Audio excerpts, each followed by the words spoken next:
Alrighty, out here in this field, still with the Teknetics T2, and I got another good signal. Looks like it's another cuff button. Go right down here. Right there in the center of the screen. Again, it's got the shank. I don't know what it is yet. Oh man, looks like it's going to be a button back. Oh well. On to the next one.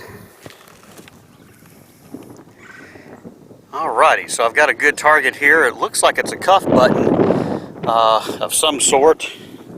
Go right down there. See it? I hadn't touched it or cleaned it. Looks like the shank is there. Definitely a cuff button.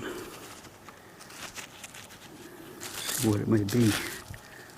Oh, hot daggummit. Look at that gold gilt on that little South Carolina cuff. There we go.